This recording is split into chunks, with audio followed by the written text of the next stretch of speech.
नमस्कार साथियों। आज बहुत दिनों बाद एक वीडियो बना रहा हूँ। काफ़ी लोगों ने बोला कि आप कुछ हेल्थ के बारे में ऐसा वीडियो बनाएं कि आजकल हेल्थ के बारे में जब हम बात करते हैं या किसी की बात सुनते हैं तो चीज़ें इतनी कॉम्प्लिकेटेड होती हैं कि लोगों को समझ में नहीं आती कि हम अच्छी हेल्थ कैसे मेंटेन रखें। तो अच्छी हेल्थ मेंटेन रखने के लिए सरल से भाषा में, सिंपल भाषा में या ऐसा कुछ चीज़ें आप बताएं कि हम बहुत ही कम प्रयास में हम चीज़ को कर सकें। तो मैं आज आपको पूरा एक गुण ज्ञान देता हूँ बहुत सिंपल भाषा में। अगर आप उसको समझ लिए और उसको फॉलो कर लिए तो बीमारियाँ आपसे कोसों दूर भागेंगी। लोग अक्सर मुझसे बोलते हैं कि आप बिना दवाइयों के कैसे जीवित रहते हो। आज करीबन 7-8 साल 9 साल हो गया है मैंने कोई दवाइयाँ नहीं खाई। तो क्या कारण है? तो आज मैं आपसे वो शेयर करना चाहता हूँ कि कैसे आप बिना दवाइयों के, बिना बीमारी के आप चाहें तो लंबे समय तक रह सकते हैं। तो उसके बारे में मैं थोड़ा विज्ञान के बारे में मैं बात करना चाहूँगा। आप सभी ने पढ़ा होगा कि सेल्स होते हैं हमारी बॉडी में। हमारी पूरी बॉडी सेल्स से बनी हुई है। हिंदी में उसको कोशिकाएं बोलते हैं। अराउंड 30 to 40 मिलियन ट्रिलियन कोशिकाएं, सेल्स होते हैं हमारी बॉडी में, जिससे हमारा पूरा शरीर बना है। चाहे वो स्किन हो, चाहे वो हमारा लीवर हो, चाहे हार्ट हो, चाहे हमारी आंतें हों, everything is made up of cells. तो इन सेल्स के बारे में थोड़ा जानना पड़ेगा कि ये सेल्स जो होते हैं ना हमारे शरीर में निरंतर बनते रहते हैं। कंटिन्यूस बनते रहते हैं। न्यू सेल्स बनते रहते हैं और ओल्ड सेल्स जो हैं वो मरते रहते हैं। ये निरंतर प्रक्रिया है अपनी जो बॉडी में, कि निरंतर प्रक्रिया होती है कि चाहे वो किडनी हो, चाहे वो शरीर का त्वचा हो, चाहे वो हमारा स्टमक हो, आंतें हो, नए सेल बनते रहेंगे, पुराने सेल मरते रहेंगे।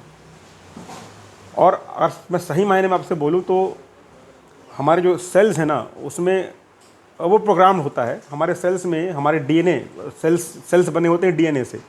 तो हमारे डीएनए में बुढ़ापा, मतलब हम बूढ़े हों, ऐसी कोई प्रोग्राम भगवान ने की ही नहीं है हमारी बॉडी के अंदर।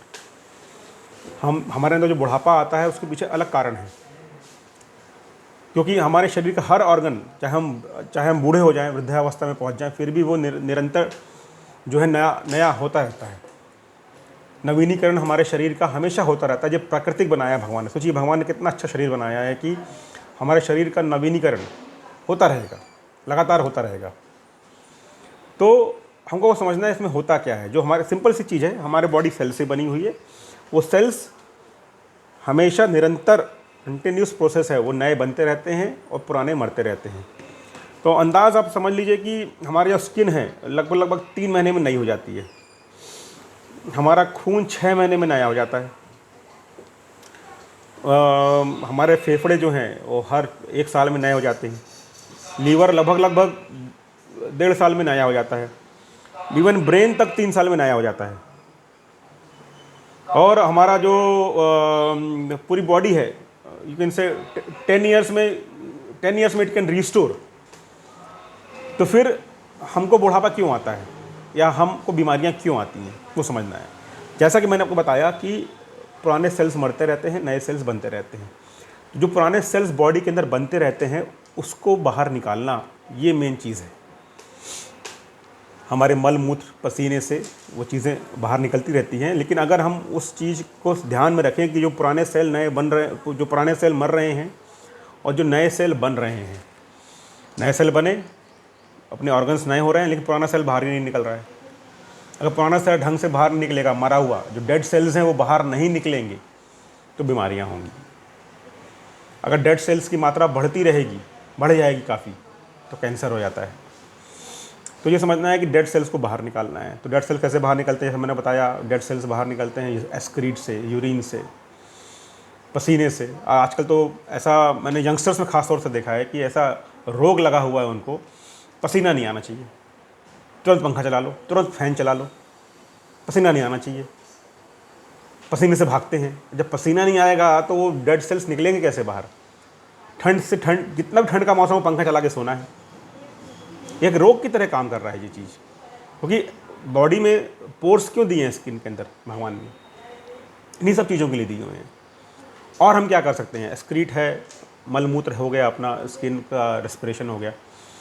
तो ये जो मैं आपको बताने जा रहा हूँ कि अपन और क्या कर सकते हैं, अगर वो हम समझ गए तो हमको कभी बीमारियाँ लगेंगी नहीं। सबसे बढ़िया तरीका होता है डेड सेल्स को बाहर निकालने का उपवास।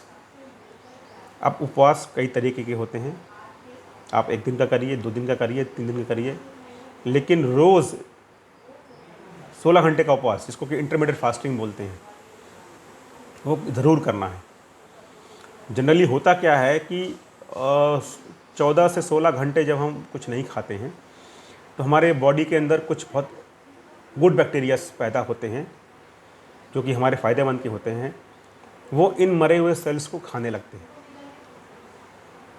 जब वो इन मरे हुए सेल्स को खाना शुरू करते हैं तो जो हमारे अंदर डेड सेल्स है वो कम होना शुरू होते हैं।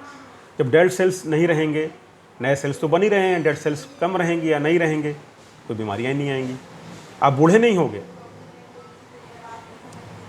तो डेड सेल्स को बाहर निकालने का सबसे अच्छा तरीका होता है, बेस्ट वे इज़ उपवास।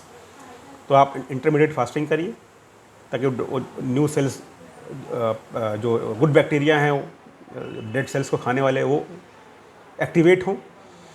और उसको एक्टिवेट होने के बाद यह ध्यान रखना है कि वो जो बैक्टीरिया एक्टिवेट हो रहे हैं उनका फूड होता है कैलोरीज। अगर हम इंटरमीडिएट फास्टिंग नहीं करेंगे या कम समय के लिए करेंगे तो वो कैलोरी जैसे हमने डाला, जैसे कैलोरी डाला वो डेड सेल्स को खाना छोड़ देंगे और वो कैलोरी पे आ जाएंगे। तो 14-15 घंटे के बाद वो बैक्टीरिया एक्टिवेट हुए, आप 1 दिन का उपवास करके देखिए, जैसे ही वो बैक्टीरियाज जो हैं आपके डेड सेल्स को खाने लगेंगे, आपको भूख लगना बंद हो जाएगी। जब तक वो बैक्टीरियाज जनरेट होते हैं और डेड सेल्स को खाना शुरू नहीं करते हैं तब तक आपको भूख लगती है। आप वो बैक्टीरियाज कैलोरीज मांग रहे होते हैं, आप जैसे ही उनको कैलोरी दोगे आपकी भूख शांत हो जाती है। और एक चीज़ और देखा है कि भूख लगी हुई है, वो कैलोरीज मांग रहे हैं, मतलब भूख लगी हुई है, और जैसे ही 15-16 घंटे 17 घंटे हुए आपने नहीं दिया खाना, वो भूख अपने आप लगना बंद हो जाती है। क्यों? क्योंकि उनको भी भोजन मिलने लगता है through dead cells. Dead cell को बाहर निकालने का सबसे अच्छा तरीका है उपवास।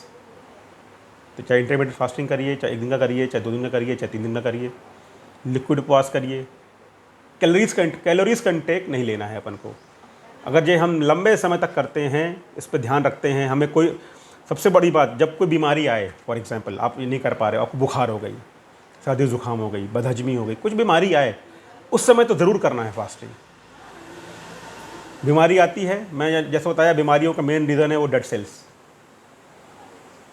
तो आपने उपवास मोड में चले जाओ आप, चाहे आप लिक्विड उपवास करो, तो कैलोरी मत दो बॉडी को, तो जो गुड बैक्टीरिया एक्टिवेट होंगे वो आपके सेल्स को खाएंगे, मतलब आपकी बीमारियों को खाएंगे। आप एक्सक्रीट करोगे, रेस्पिरेट करोगे, पेस्पिरेट करोगे, यूरिन पास होगा और 1-2 दिन में अपने आप सही होना शुरू हो जाएगा बिना किसी दवाइयों के। तो ये सेल्फ हीलिंग प्रोसेस है, वो आप समझिए। और मैं उम्मीद रखता हूँ आपको जी मेरी बात पूरी समझ में आई होगी कि कैसे हमारी बॉडी में नए सेल हमेशा बनते रहते हैं, पुराने सेल हमेशा डिपॉजिट होते रहते हैं। तो डिपॉजिटेड पुराने सेल हैं, उनको बाहर निकालना ही हमारा मेन काम है। हम चाहे उसको यूरिन से निकालें, एक्सक्रीट से निकालें, पसीने के थ्रू, पेस्पिरेशन से निकालें, और एल्स उपवास करके उसको हम अपने गुड बैक्टीरिया का भोजन बना दें ताकि हमारी बॉडी क्लीन हो जाए। ऐसा हम रखते हैं, करते हैं, तो हमें कोई भी बीमारी भविष्य में नहीं आएगी। कोई भी अगर आपको इस बारे में कुछ पूछना हो, करना हो, तो हम नीचे आपको फ़ोन नंबर्स वगैरह दे देंगे, तो आप जो है आगे जाके उसमें कुछ क्वेश्चंस हैं, हम कोशिश करेंगे आपको सवालों का जवाब देने की। हम कोई डॉक्टर नहीं है, कोई वैद्य नहीं है, तो थोड़ा बहुत हमारे बुजुर्गों से पढ़ा है, हमारे गुरुओं से पढ़ा है, सीखा है, वो आपको हम आगे शेयर कर रहे हैं कि how to live a healthy life. हम भी वही फॉलो करते हैं। धन्यवाद।